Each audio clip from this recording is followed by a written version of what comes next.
একটা সময় ছিল যখন আপনার 3 লাখ টাকার আশেপাশে আপনি একটা ফ্ল্যাগশিপ পিসি বিল্ড করতে পারতেন। এইটা প্রবাবলি 2010 সালের পরে। এরপরে 2015 সালে আমার নিজেরই 5 লাখ টাকা প্লাস 6 লাখ এর কাছাকাছি চলে গেছে। এরপর থেকে আপনার এই 6-7 লাখ টাকার রেঞ্জে আপনি মোটামুটি ফ্ল্যাগশিপ লেভেলে একটা পিসি বানাইতে পারতেন। প্রবলেম হয়ে গেছে যে বাংলাদেশে বড় বড় পিসি বানানোর সংখ্যা এত বাড়ছে এবং আপনার এই জায়গায় এত কম্পিউট পাওয়ার মানুষের দরকার হইতেছে। লাস্ট ফিউ মান্থস ধরে পিসিবি স্টোর থেকে আমি দেখতেছি 2 মিলিয়নের নিচে কোনো প্রজেক্টই আসতেছে না। মানে আসতেছে না, it's not like that. There are so many people যারা জাস্ট অনবোর্ড করতেছে পিসিতে, বা এন্ট্রি লেভেল বা মিড টিয়ার বা মিড ফ্ল্যাগশিপ লেভেলে পিসি বানাইতেছে, ফ্ল্যাগশিপ লেভেলে কনজিউমার গ্রেডের পিসি বানাইতেছে। কিন্তু বাংলাদেশের যারা বড় বড় মানে পাওয়ার হাউস আছে, লাইক বিভিন্ন বিজনেসেস, বিভিন্ন এন্টারপ্রেনারশিপ, তারা কিন্তু আপনার 2 মিলিয়ন, 2.5, 3 মিলিয়নের সিস্টেমগুলো নিচ্ছে। এবং আজকে আরেকটা ইন্টারেস্টিং সিস্টেম আমরা বানাইতেছি, 2টা 1580 পেয়ার আপ করতেছি। আপনাদের সাথে আছে মনোজামান, আপনাদের আছেন পিসিবিলা বাংলাদেশ।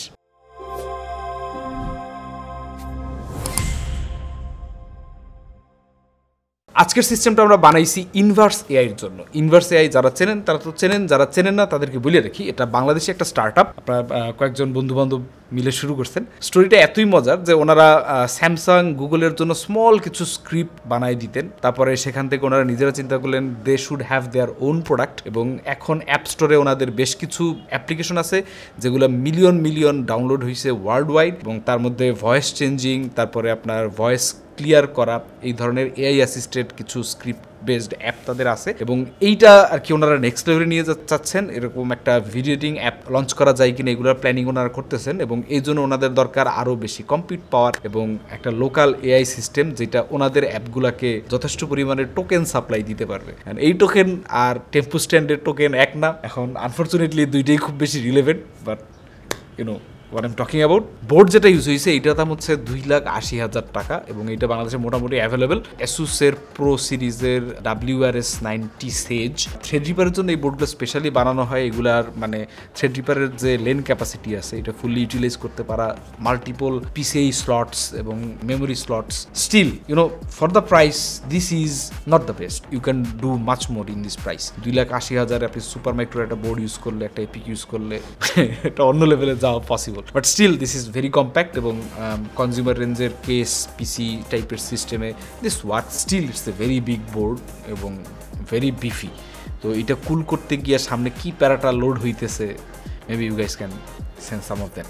তো এইখানে যে সিপিইউটা ইউজ হচ্ছে সেটা একটা থ্রেডরিপার। অনেকেই বলে থ্রেডরিপার দিয়ে সিস্টেম দেখতে চাই। সিপিইউটা হচ্ছে 7960X 24 কোর 48 থ্রেডের একটা সিপিইউ। তো বেশ বড় একটা ডাই। এখন এইটা যখন লঞ্চ হয়েছিল বাজারে 1100 USDর মতো এটার প্রাইস ছিল, কিন্তু হঠাৎ করে এর মধ্যে অনেক কাহিনী ঘটছে। বাংলাদেশে এটার দাম অলমোস্ট আপনার নট অনলি বাংলাদেশ, ইভেন আপনার এই এশিয়া রিজিয়নে অনেক জায়গায় আমরা দেখি এটার দাম 5 লাখ টাকার কাছাকাছিতে সেল হয়, 4.5, 5।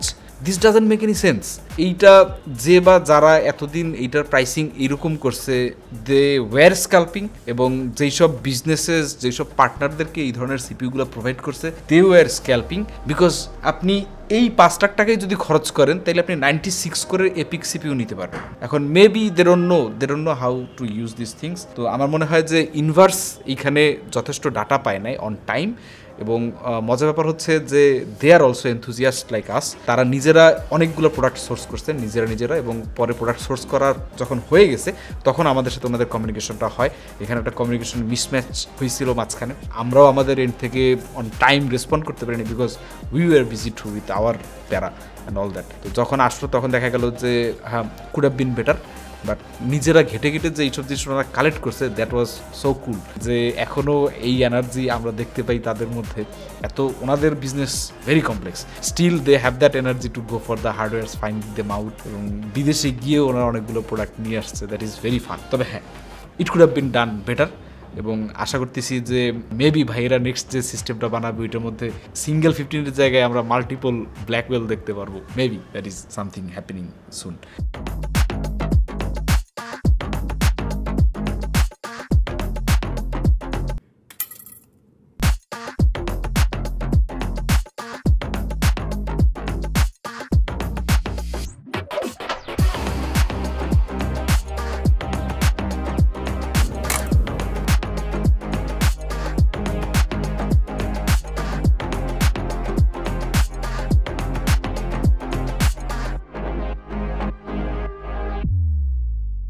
ওনারা একটা এসএসডি নিছে সিস্টেম ড্রাইভ হিসেবে SN850X 8TB।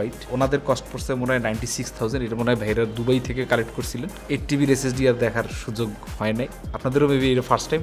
সামনে আমরা আর দেখবো কিনা গত 3 মাসে আর দেখি নেই, ওনাদেরটাই লাস্ট ওয়ান ছিল যেটা 8TB আমরা দেখলাম। মেবি আমার জায়গায় হইলে আমি এখানে স্প্লিট করে নিতাম 4TB আর মেবি ওনারা আমার বদলে, যেহেতু ওনারা 8TB কয়েকটা লাগাই ফেলতে পারে, হু নোজ।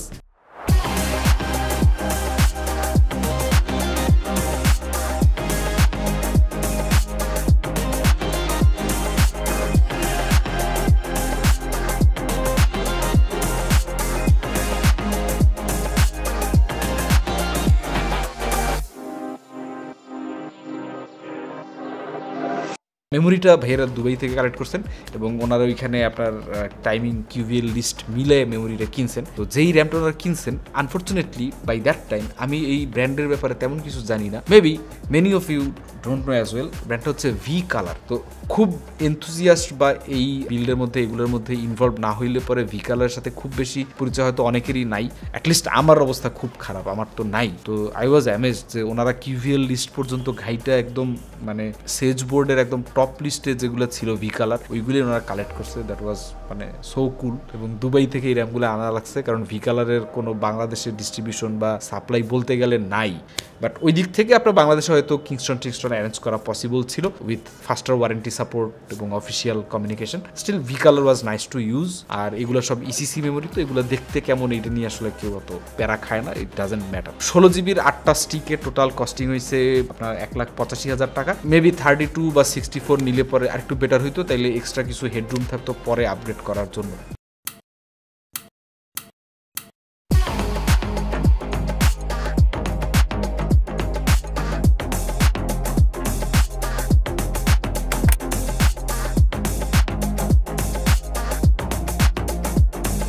এখন এই বিল্ডে আমাদের এখানে আসার পর মেইন যে ঝামেলাটা হয়, তখন পর্যন্ত ভাইদের কেস নেওয়া হয় না। ওনাদের দরকার 2টা পিএসইউ, কারণ পিএসইউ ওনারা 2টা কিনে ফেলছে। NGDP 1300 watt platinum, most popular CPU in this price bracket. Best হইতো যদি একটা 2600, 2800 বা 3000 ওয়াটের পিএসইউ অ্যারেঞ্জ করা যেত, বাট ওনারা অলরেডি তখন এটা প্রবলেম আইডিবি থেকে কিনে ফেলছেন 2টা NGDP 1300 ওয়াট। এরপরে আমাদের কেস খোঁজা লাগতেছে, এমন কেস যেটার মধ্যে 2টা পিএসইউ সাপোর্ট করে। আপনার অপশন হচ্ছে কর্সায়ারের 9000D, কিন্তু সেটার মধ্যে 2টা পিএসইউর একটা আবার হচ্ছে SFX, কিন্তু 2টা ATX পিএসইউ বসানোর জায়গা নাই। বাকি আর একটা অপশন আমাদের ছিল, সেটা হচ্ছে ডিপকুল মরফিয়াস, যেটার দামও অপেক্ষাকৃত কম, অনেক কম, কারণ 1000D আপনার 55 to 60,000 টাকার মতো দাম এবং বিশাল বড় কেস নেসেসারি ছিল, কিন্তু পাওয়ার সাপ্লাই আর একটা বসানোর জায়গা ছিল না। মরফিয়াস সেই তুলনায় বেশ ছোট। মরফিয়াসের দাম অ্যারাউন্ড 22,000 টাকার মতো। আরেকটা চ্যালেঞ্জ আপনার সামনে দেখতে পারবেন, সেটা হচ্ছে 3টা রেডিয়েটর মাউন্ট করার মতো ব্যাপার। তো সব মিলে it worked in a weird way, it could have been done in a better way.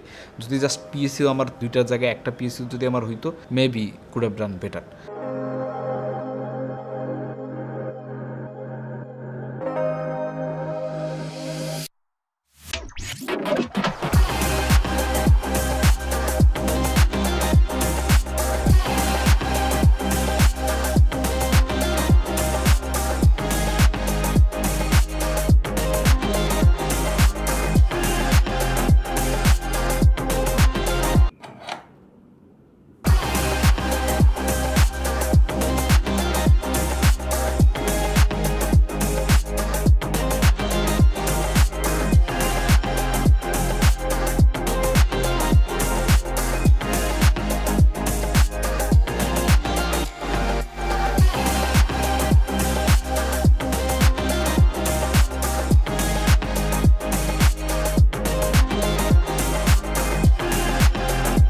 Cooler ভাইরা যেটা নিয়ে আসছেন এই থ্রেডরিপারের জন্য, Thermaltake AW360, which was made for this socket specifically, কিন্তু পারফরমেন্সের জায়গা থেকে প্রাইস অনুযায়ী উই ওয়ার নট হ্যাপি, এবং ভাইরাও আই বিলিভ এখন পর্যন্ত হ্যাপি না, কারণ 65,000 টাকার এই কুলারটায় আপনার এই থ্রেডরিপারটারে ঠান্ডা রাখা খুব কমপ্লেক্স হয়ে গেছে, এবং এখনও এই সিমিলার ইস্যু চলতেছে। বলতে পারেন যে আন্ডারভোল্ট করে থ্রেডরিপারটারে ম্যানেজ করা হচ্ছে। তো not a good product from মানে থার্মালটেক। যখন আমরা সকেট ম্যাচ করে কোনো একটা কুলার কিনি, তারপর টিডিপির ইনফরমেশনগুলো সংগ্রহ করে কুলার কিনি, তখন আমরা অবশ্যই ওই মাপের পারফরমেন্সটাই এক্সপেক্ট করি, which didn't happen.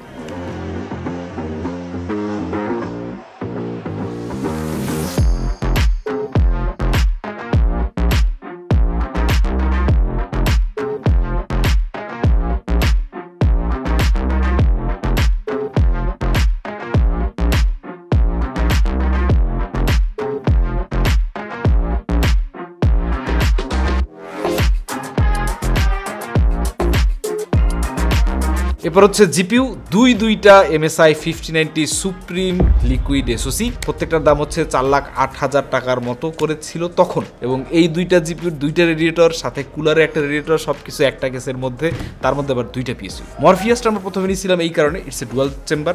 So dual চেম্বারে যদি আমরা এটা কনভার্ট করি তাইলে আপনার আবার জিপিইউটা ভার্টিক্যালি লাগাইতে হয়, কিন্তু দুইটা জিপিইউ ভার্টিক্যালি কেমনে লাগাবো, কোনো ওয়ে নাই। তিনটা রেডিয়েটর টোটাল, আবার দুইটা পিএসইউ। সো দেখা গেল যখন রেডিয়েটর তিনটা মাউন্ট করা হয়েছে তখন জিপিইউর কিছু অংশ বাইরে বের হয়ে আছে। সো সাইড প্যানেল লাগানোর কোনো উপায় নেই। তখন অনেক প্ল্যানিং হয়েছে যে আমরা একটা এক্সটেন্ডেড রাইজার কেবল আনতে পারি কিনা, Zen 5 দিয়ে একটা জিপিইউরে বাইরে বসাই দিলাম। তো ওইটা এখনো আর কি এইভাবেই চলতেছে। আমাদের ভাইয়াদের স্টুডিওতে যাওয়ার কথা আছে বা অফিসে গিয়ে এটার কারেন্ট কন্ডিশন কি দেখে আবার নতুন করে এটার কিভাবে অ্যাডজাস্ট করা যায় সেটা নিয়ে প্ল্যানিং করার কথা আছে। এখন পর্যন্ত সুযোগ হয় না, যদি সুযোগ হয় তাহলে ভিডিওর সাম পার্টে এটা অ্যাড করা হবে।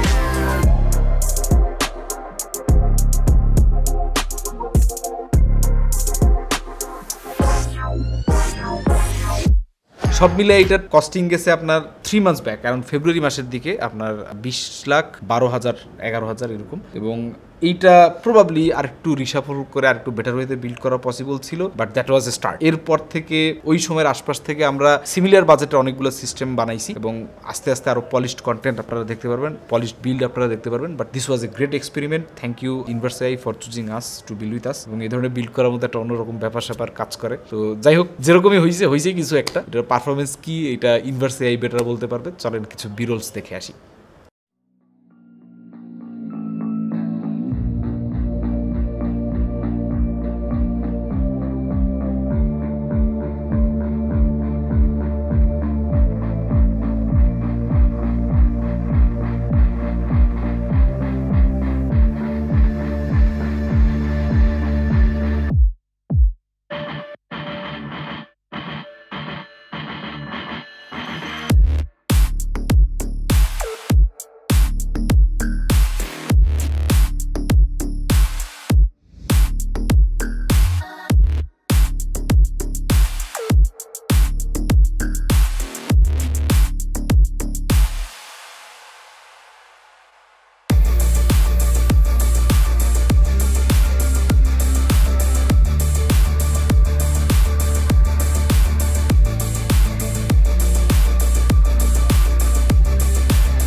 আমি আশাহরের তন্ময়, আমি এখানে মেশিন লার্নিং ইঞ্জিনিয়ার হিসেবে আছি।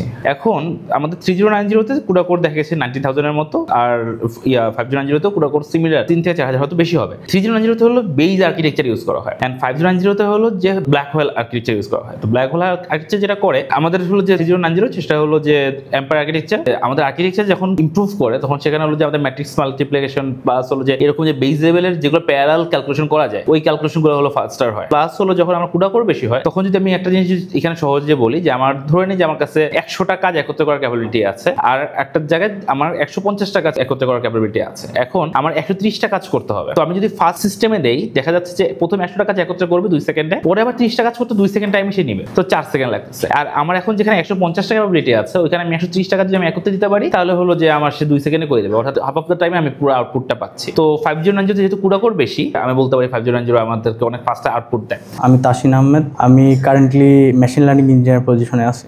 ইনভার্স প্রথম থেকেই নিজেদের প্রোডাক্টের উপরে কাজ করছে। ইনিশিয়ালি তারা কিছু ক্লাসিক্যাল অ্যাপ রিলিজ করছে, ওখান থেকে বিজনেসটা স্টার্ট করছে, দেন আস্তে আস্তে এআইয়ের দিকে মুভ করছে। ইনিশিয়ালি এরা কাজ শুরু করছে নয়েজ রিডিউসার নিয়ে, সিগন্যাল থেকে কিভাবে একটা নয়েজ রিমুভ করা যায় এই জিনিসটা নিয়ে কাজ শুরু করছিল। আমরা শুরুতে নয়েজ রিডিউসার নিয়ে কাজ করলেও আমাদের ওই জিনিসটা শুধু নয়েজ রিডিউসার কেন্দ্রে নাই, এখন আমরা music source separation, in future আমরা এডটেক বা অনেকগুলো প্রজেক্টের প্ল্যান আছে। এই প্রজেক্টগুলো করার জন্য আমাদের ফ্রিকোয়েন্টলি বিভিন্ন state of the art implement করা লাগে, এগুলার হাইপার প্যারামিটার টিউন করা লাগে, যার কারণে আমাদের ফ্রিকোয়েন্টলি অনেক এক্সপেরিমেন্ট করা লাগে। তো 5090 কিনে যদি আমি দুইটাতে চালাই, আমাদের টিম মেম্বার কারেন্টলি 8 জন আছে, আমাদের অনেক এক্সপেরিমেন্ট হয়, মিউজিকের উপর এক্সপেরিমেন্ট হইতেছে, স্পিচ ইনহ্যান্সমেন্টের উপরে এক্সপেরিমেন্ট হইতেছে, নয়েজ রিডিউসারের উপর এক্সপেরিমেন্ট হইতেছে। সো আমাদের দেখা যাইতেছে প্যারালালি 3-4টা ট্রেনিং চলে। সো আমরা সব ট্রেনিং গুলা এই দুইটা জিপিউতে করতে পারবো না, এই জন্য প্ল্যান করলাম যে কি আমরা ওকে ঠিক আছে আমরা স্কেল করবো জিপিউ গুলা। ইনিশিয়ালি 2টা দিয়ে শুরু করছি, আমরা 8টা করবো। সো এটা কস্ট অপটিমাইজ করবে। আর বেসিক্যালি আমরা এমএল যে প্রোডাক্টগুলো বানাইতেছি এখান থেকে